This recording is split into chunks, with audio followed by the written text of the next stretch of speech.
station dan makanan. Jadi gini, di Indo, di res lokal, kita tuh udah terbiasa kayak segala-segala disiapin sama petugas US. Pagi teman-teman, apa kabar? Balik lagi di channel Dani di hari Sabtu yang indah ini. Ini ketika video ini direkam, kita lagi long weekend. Dan ini adalah Ungaran pertama kali setelah sekian lama. Setelah sekian lama aku tidak ngetrail.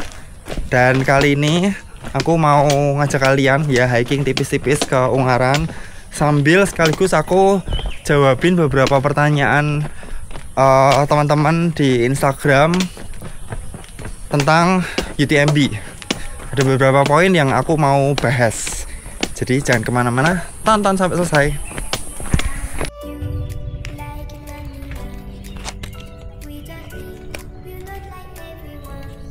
Sepatu dengan perjuangan luar biasa nih teman-teman, bolong-bolong, masih bisa dipakai, hajar aja pokoknya.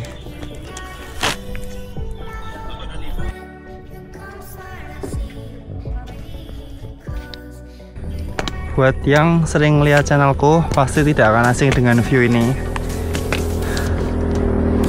Ya, ini adalah playground terdekat sekaligus tempat latihan. Jadi ini adalah Gunung Ungaran via Perantunan. Dari rumah tuh harusnya 1 jam, tapi hari ini karena long weekend ramai banget trafiknya, jadi tadi kayak 1 jam 15 menit gitu. Terus kita parkir di parkiran mobil ya, di lapangan voli bawah. Itu nanti masih 1,2 kiloan menuju ke base camp, ke pusat pos registrasi maksudnya ya. Kalian bisa jalan, bisa juga naik ojek kayak yang belakang ini. Oh, maksudnya kalau naik mobil ya. Ya mas. Nah, kalau naik motor ya kalian bisa parkir di atas ya, aman.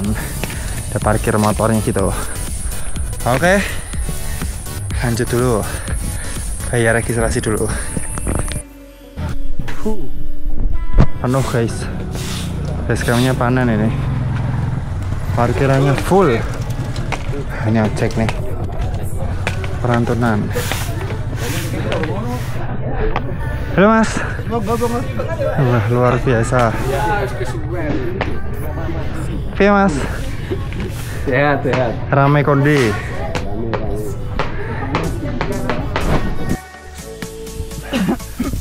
Ini satu pertanyaan menarik yang mau aku bahas. Pertanyaannya kurang lebih begini. Hal-hal apa yang berbeda dengan iklim dan cuaca di Indonesia ketika race di UTMB yang bikin jadi lebih berat?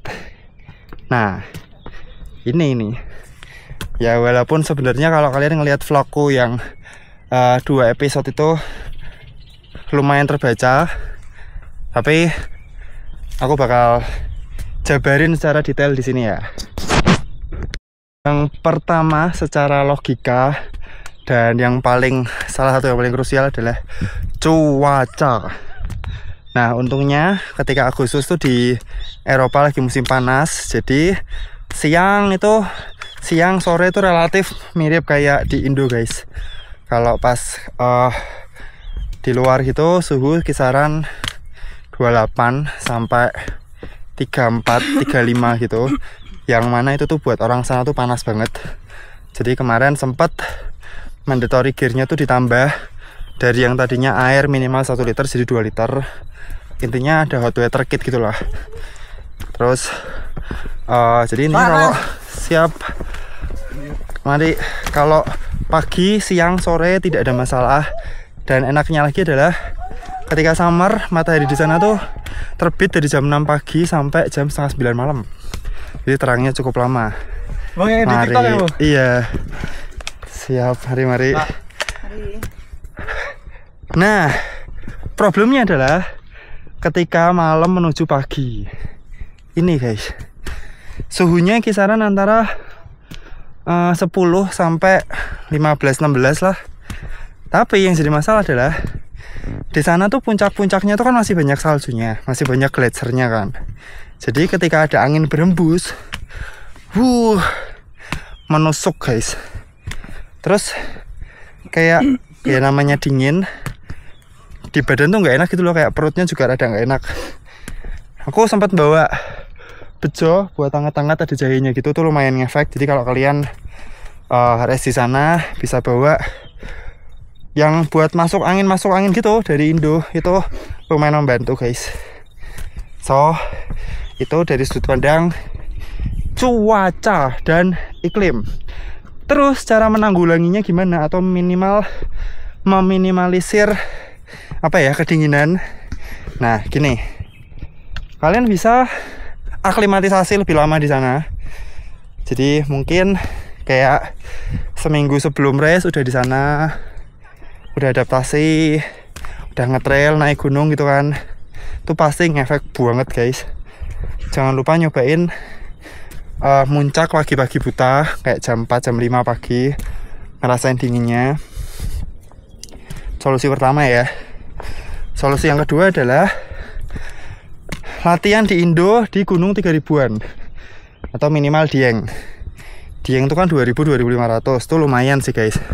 Atau kalau ada waktu kalian bisa kayak nyetrika atau gosok berbabu, lawu. Atau kalau misal mencari tantangan bisa Sindoro Summit sekali jalan. Nah itu bakalan membantu banget. Terus jangan lupa gear. Jadi bawa arm sleeve, itu membantu dingin. Glove ya,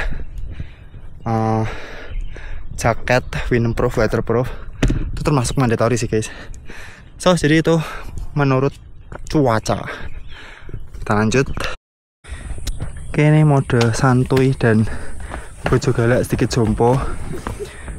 Butuh waktu 45 menit dari parkiran mobil. Ini pos 2 guys, Watu Jajar. Lanjut lagi.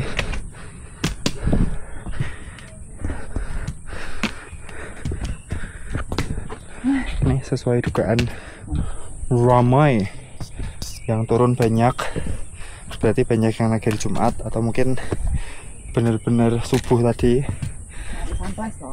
Yang naik juga banyak, jadi kita udah nyelip berapa? 10 orangan mungkin.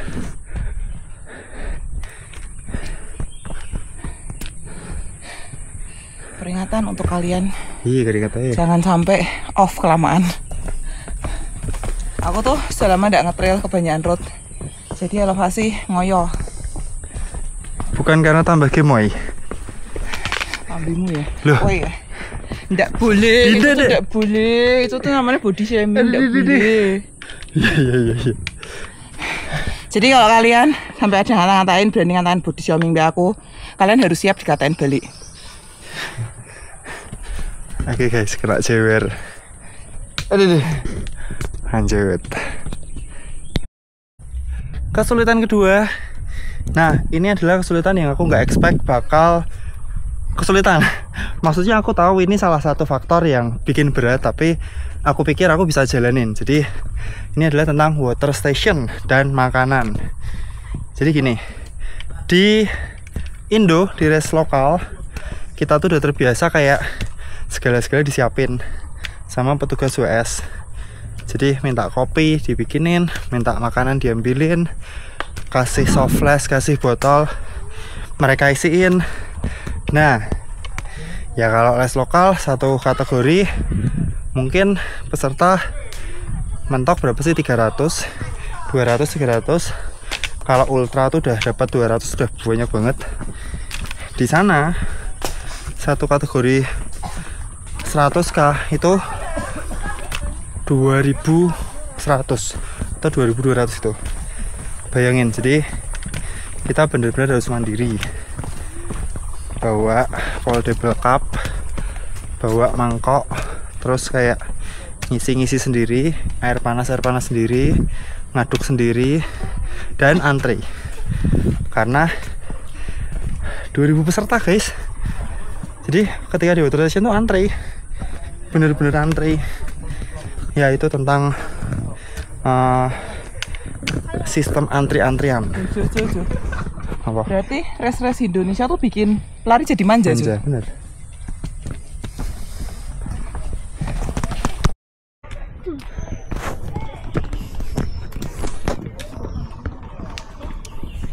Jo.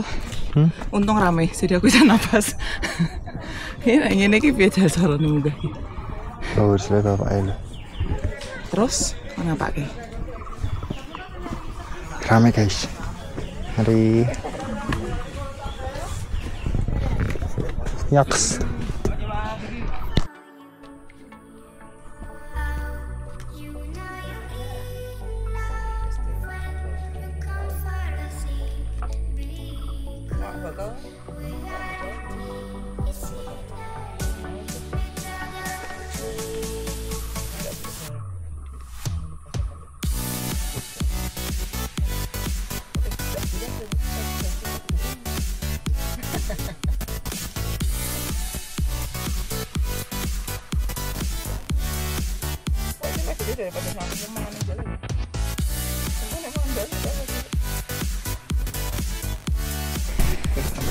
Iya.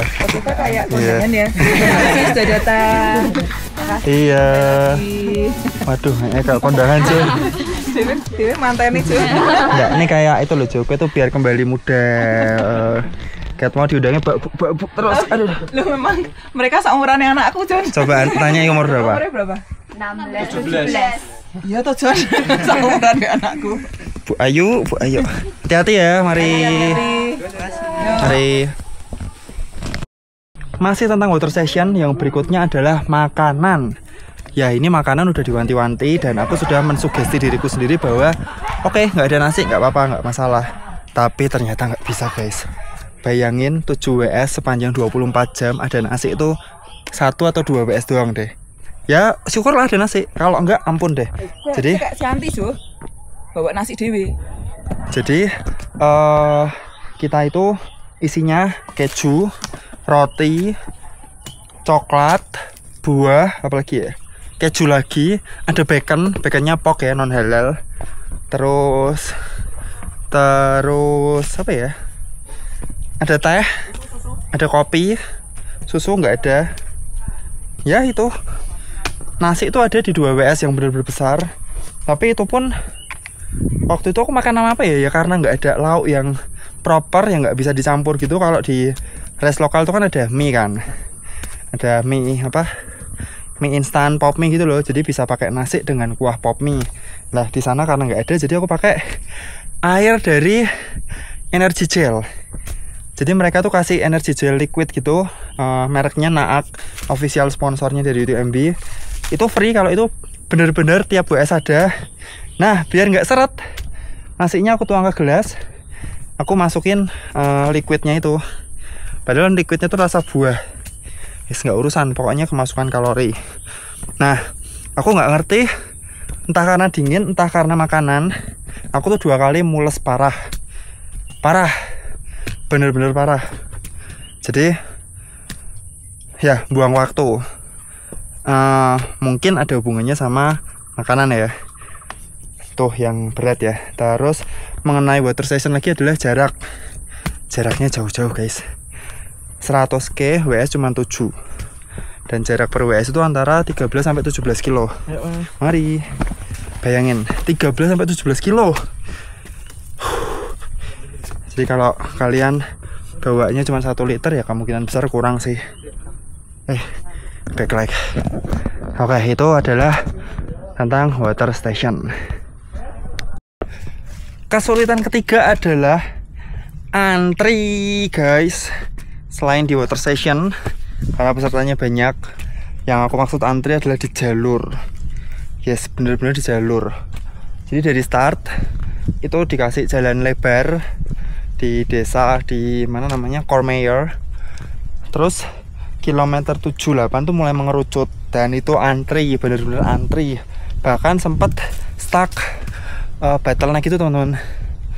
Nah, yang repot adalah ketika berhenti kita tuh nggak bisa nyelip.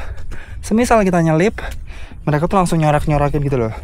Jadi intinya adalah kamu nggak apa-apa nyelip, tapi kalau pas nggak macet, kalau pas lagi bisa jalan, jadi antri gitu. Tapi kalau pas macet lagi bener-bener berhenti stuck, mereka tuh nggak suka kalau dia nyelip. Kayak kesannya tuh kayak, loh ini yang lain aja tuh antri satu-satu, kok lu kok nyerobot gitu loh. Ya itu sih, jadi antrinya tuh lumayan bikin capek dan bikin waktu kebuang cukup banyak. Tuh kesulitan ketiga.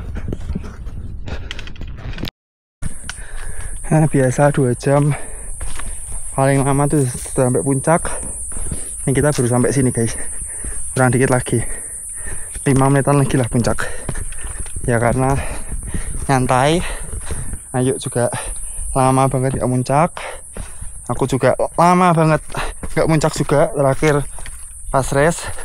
Lalu yang jelas, hah? Pas race kan kau tidak muncak, kan bermuter. Ada bukit-bukit puncak-puncak John, Kan puncak bukit. 2700 cowok. Terus yang jelas karena konten, biar nggak kelihatan ngap-ngapnya. Cuh, mau tak gibahi sebentar deh cuh. Apa? Jadi aku kemarin tuh lihat konten orang cuh. Katanya 4 gunung dalam waktu 12 jam. Boleh? Si Kunir, ngono-ngono kan yo ono Sindoro Sumbing, nek kowe munggahe kuwi kan bener gunung ya. Mosok si Kunir ngomongnya gunung. Si Kunir, bukit John, ora gunung. Lebih tirok gitu. Nek aku sih Ungaran Andong Telomoyo Merbabu iso sih. 12 jam. Ya ora 15. Nah iya. Tapi kan gunung tenanan. Aku bisa sak detik malahan cuy. Dan akhirnya kita sampai di puncak PR. Jadi habis ini puncak botak cuy. Nggak, oke. Jadi kita cukup di puncak PR aja. Yang penting sudah sampai puncak 2 jam lebih.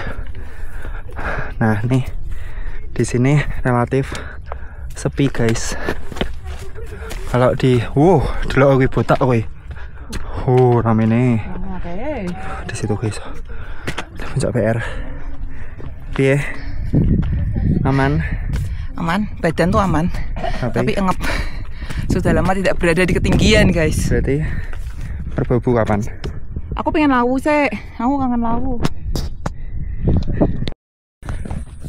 Tadinya mau ngomong di puncak, tapi karena ramai banget, jadi pas turun aja. Yang terakhir, poin nomor 4 yang bikin kita kesulitan race di sana atau di UTMB adalah biaya. Jadi yang pertama, Indonesia tuh jauh banget dari sana. Aku kemarin total kayak 14 jam perjalanan terbang, tidak termasuk transit. Kalau termasuk transit jadi 18 jam. Jauh banget kan. Jadi biayanya tuh pesawat tuh sekitar 18-an. Ya 14 sampai 18 tergantung kalian belinya kapan ya. Lalu berikutnya selain jauh, kurs euro itu tinggi, sedangkan kita tuh di negara berkembang di Indonesia. Jadi kalau kita ada di negara-negara kayak di Thailand, di Indonesia, nah ke sana itu tuh bakalan berat banget. Bayangin harga cola di Indonesia itu 5.000 cola botolan gitu, sementara di sana itu bisa 30.000, 6 kali lipat. Jadi kalau kalian bayangin harga makan dan lain-lain ya minimal 6 sampai 10 kali lipat itu. Makan tuh bisa 300.000 makan dan minum. Kalau di rumah makan yang lumayan proper, kalau di rumah makan yang kayak emperan itu tuh minimal kayak 170-200.000 makan minum. Ya itulah. Cuman kalau mau lihat atau mau tahu lebih detail tentang biayanya habisnya berapa, nanti aku bakal bikin di konten terpisah guys, karena itu bakalan pembahasannya panjang banget. Jadi teman-teman, itulah kesulitan-kesulitan yang dialami runners Indo ketika lari di UTMB. Total ada 4 ya. Jadi ya semoga teman-teman ada bayangan. Aku nih sambil muncak Ungaran sambil bahas kesulitan lari di sana. Mungkin sekian dulu kali ini. Kalau penasaran langsung tulis komentar. Sampai jumpa di video berikutnya. Tetap semangat. Bye bye.